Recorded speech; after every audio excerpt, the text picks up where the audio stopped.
tradition of working class solidarity and unity, of progressive causes, and of opposition to war in all its forms. Last night, I was thinking about today's event, and I dug out at home a copy of a book my father gave me, Revolt on the Clyde by Willie Gallagher.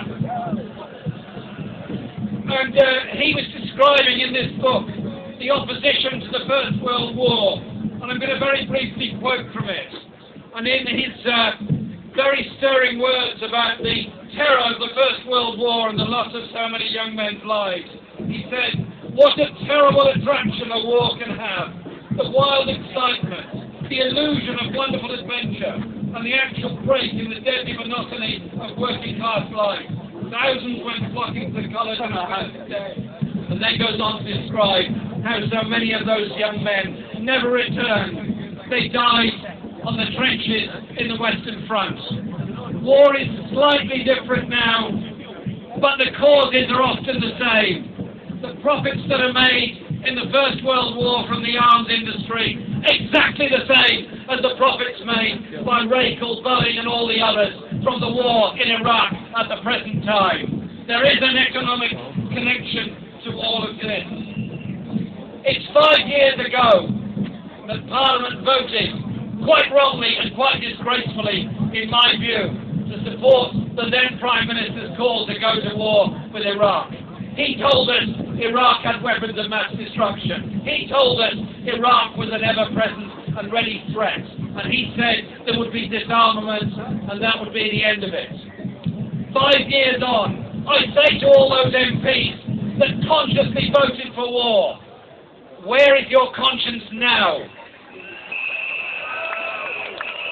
750,000 Iraqis are dead. 2 million in external exile. 2 million in exile within the country itself.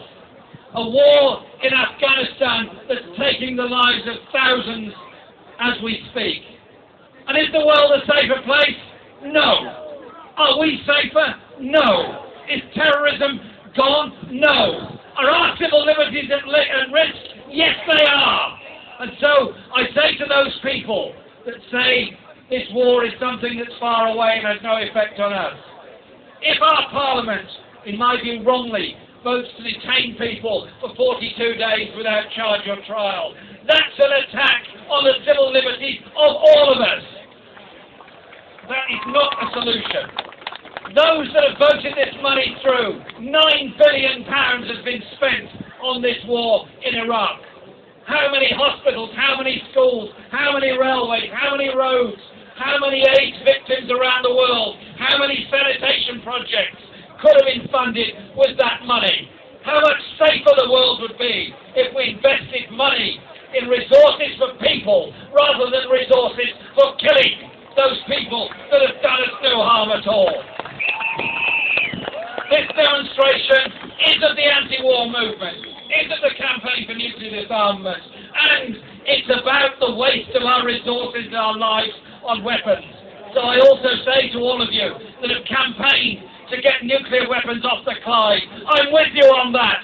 I want to see a nuclear-free world, and I do not wish to see the development of any new generation of nuclear weapons. But we are told that we're a minority, we're insignificant, we don't matter. There are two sides to public opinion around the world. One is Bush and the neocons and the madness of the eternal wars. The other are ordinary people around the world who want to see a world of justice, of respect, of humanity, of protection of human rights.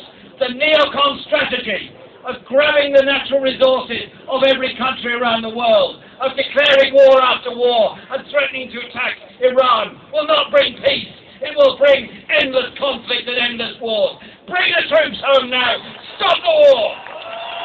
Stop the war in Iraq and show that great tradition of those that quite rightly opposed the carnage of the Western Front nearly 100 years ago. That spirit, that determination, that principle is alive here today in Glasgow. Thank you very much.